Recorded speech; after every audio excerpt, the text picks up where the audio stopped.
بسم اللہ الرحمن الرحیم۔ محترم ناظرین السلام علیکم۔ رسول خدا صلی اللہ علیہ وآلہ وسلم کی حیات طیبہ میں ایک صحرائی عرب آپ کی زیارت کے لیے مدینہ منورہ کی طرف روانہ ہوا۔ راستے میں دیکھا کہ کبوتری نے بچے دیے ہوئے تھے۔ اس نے کبوتری کے بچے اٹھا لیے اور دل میں کہا کہ یہ بچے آن حضرت صلی اللہ علیہ وآلہ وسلم کی خدمت میں بطور تحفہ پیش کروں گا۔ جب کبوتری نے اپنے بچے ایک انسان کے ہاتھ میں دیکھے تو بڑی مضطرب ہوئی اور اس کے سر چکر کاٹنے لگی۔ وہ شخص مدینہ پہنچا اور مسجد نبوی میں گیا۔ حضرت صلی اللہ علیہ وآلہ وسلم کی زیارت کا شرف حاصل کیا اور کبوتری کے بچے آپ کی نظر کیے۔ کبوتری نے جیسے ہی اپنے بچوں کو دیکھا تو وہ تیزی سے زمین پر اتری اور بچوں کے گرد چکر لگانے لگی۔ پھر وہ اڑی اور کچھ دیر بعد واپس آئی تو اس کی چونچ میں غذا تھی، جسے اس نے چوزوں کے سامنے ڈالا اور اڑ گئی۔ پھر کچھ دیر بعد دوبارہ آئی اور اپنے چوزوں کے سامنے غذا ڈالی۔ اس منظر کو رسول اکرم صلی اللہ علیہ وآلہ وسلم اور دوسرے تمام صحابہ کرام نے دیکھا۔ رسول اکرم نے اپنے صحابہ سے فرمایا، تم نے دیکھا کہ ایک کبوتری کو اپنے چوزوں سے کتنی محبت ہے؟ صحابہ نے کہا، بے شک یا رسول اللہ، آج ہم نے ماں کی ممتا کا یہ عجیب پہلو دیکھا ہے۔ حضرت صلی اللہ علیہ وآلہ وسلم نے فرمایا، مجھے اس ذات کی قسم جس کے قبضہ میں قدرت میری جان ہے اور جس نے مجھے برحق نبی بنا کر مبعوث کیا ہے، تم نے ممتا کی جو شفقت دیکھی ہے، اللہ اس کی نسبت ہزاروں گنا اپنے بندوں پر مہربان ہے۔ یہ سن کر صحابہ بہت خوش ہوئے اور انہوں نے خدا کا شکر ادا کیا۔ پھر حضرت صلی اللہ علیہ وآلہ وسلم نے حکم دیا کہ کبوتری کے بچے آزاد کر دیے جائیں۔ جالینوس اپنے دور کا مشہور حاذق طبیب اور بہت بڑا عالم تھا۔ ایک دن بیٹھے بٹھائے اس کے ذہن میں ایک سوال پیدا ہوا کہ خدا نے غلاظت میں پلنے والے سیاہ بھنورے کو کیوں پیدا کیا؟ اس غلاظت بھرے بھنورے کی پیدائش کا بھی کوئی فائدہ ہے؟ آخر اللہ نے بے فائدہ اشیاء کیوں پیدا کی؟ کافی عرصہ جالینوس اس وہم میں گرفتار رہا۔ پھر قدرت کی طرف سے ہوا کہ اس کی آنکھوں میں درد شروع ہوا۔ جالینوس اگرچہ خود بہت بڑا طبیب تھا، لیکن اپنی تمام تر کوشش کے باوجود اپنی آنکھ کا درد ختم نہ کر سکا۔ دوسرے عتبہ بڑی کوشش کی لیکن اس کی آنکھ کا درد ختم ہونے میں نہ آیا۔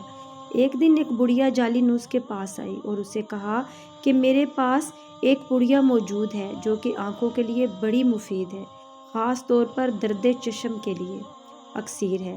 جالینوس نے کہا، آپ مہربانی کر کے وہ دوائی میری آنکھوں میں لگائیں۔ عورت نے سلائی سے وہ دوائی اس کی آنکھوں میں تھوڑی دیر کے بعد آنکھ کا درد ختم ہو گیا اور جالینوس کو آرام آ گیا۔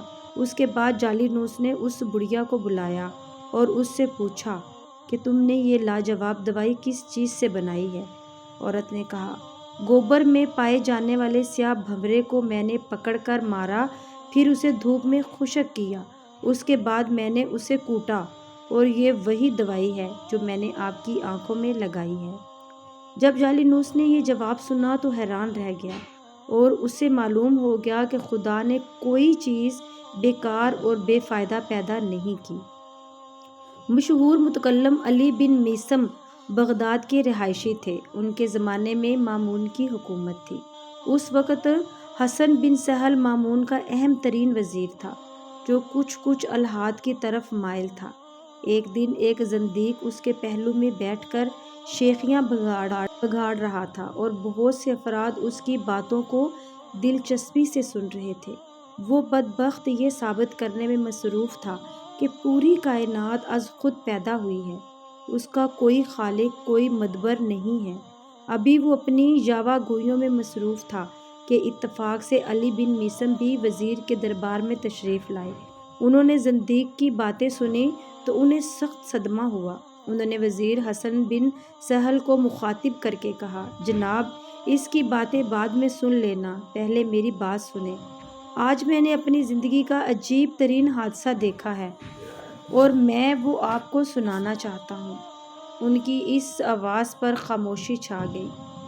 وزیر نے کہا، آپ نے آج کیا دیکھا ہے؟ علی بن میثم یوں مخاطب ہوئے، آج مجھے آپ کے یہاں آنا تھا تو میں دریائے دجلہ کے ساحل پر گیا تاکہ کشتی پر پاس آ سکوں۔ میں نے دیکھا کہ ایک کشتی کسی ملاح کے بغیر چلتی ہوئی دجلہ پر کھڑی ہے۔ پھر کشتی مسافروں کو لے کر دریا میں چل پڑی۔ کشتی میں بیٹھے ہوئے مسافروں نے مختلف گھاٹوں پر اترنا تھا۔ کشتی پر ہر ایک گھاٹ پر گئی اور مسافر اپنے اپنے گھاٹ پر اترتے گئے۔ پھر آخر میں اس نے مجھے آپ کے محل کے سامنے آ کر اتارا۔ اس کے بعد آپ کے پاس چلا آیا۔ زندیق نے جب یہ داستان سنی تو اسے چیخ کر کہا، وزیر صاحب، اس شخص کی باتیں سننا وقت ضائع کرنے کے مترادف ہے۔ یہ تو مجھے احمق انسان معلوم ہوتا ہے۔ اس میں عقل و فہم کے نام کی کوئی شے نہیں۔ وزیر نے کہا، آپ نے یہ کیسے فیصلہ کر لیا کہ یہ احمق ہے؟ زندیق نے کہا، جناب اس سے بڑھ کر اور حماقت کیا ہو سکتی ہے کہ ایک کشتی ملاح کے بغیر خود بخود چل کر گھاٹ پر آئے اور مسافروں کو اٹھا کر مختلف گھاٹوں پر اتارے، جبکہ ہم سب جانتے ہیں کہ کشتی لکڑی سے بنی ہوئی ہوتی ہے، وہ جمادات کی ایک شکل ہے، اس میں تو نہ روح ہوتی ہے اور نہ عقل اور نہ ہی احساس ہے۔ آخر ایک کشتی سے یہ توقع کیسے کی جا سکتی ہے کہ وہ خود بخود سفر کرے اور مسافروں کو ان کی منزل مقصود پر اتارے؟ علی بن میثم نے فرمایا، وزیر صاحب، احمق میں نہیں، یہ اگر کشتی بغیر ملاح کے سفر نہیں کر سکتی تو خوددارا مجھے بتایا جائے کہ زمین، سورج، چاند، ستارے بھی تو جمادات ہیں، ان میں بھی روح نہیں ہے، وہ لاکھوں سالوں سے کسی مدبر کے بغیر اپنے اپنے مدار میں کیسے گردش کر رہے ہیں، اور وہ اپنے مدار سے کیوں نہیں ہٹتے، اور وہ مسلسل لگی بندی حرکت کیوں کر رہے ہیں، جبکہ کشتی تو ملاح کے بغیر نہیں چل سکتی۔ آخر یہ کائنات کا نظام کسی محرک کو مدبر کے بغیر کیسے چل سکتا ہے؟ علی بن میثم کی اس تقریر سے زندیق کے ہاتھوں کے طوطے اڑ گئے۔ وہ سخت پر شرمندہ ہوا اور شرمندگی کی وجہ سے گردن جھکا لی، پھر خاموشی سے اٹھ کر وہاں سے چلا گیا۔ امید کرتی ہوں کہ آپ کو آج کی ویڈیو اچھی لگی ہوگی۔ آپ کو ہماری ویڈیو اچھی لگی ہے تو ویڈیو کو لائک کریں اور مزید اسی طرح کی ویڈیوز دیکھنے کے لیے ہمارا چینل سبسکرائب کر لیں۔ ملتے ہیں نیکسٹ ویڈیو میں، اجازت دیجیے۔ اللہ حافظ، فی امان اللہ۔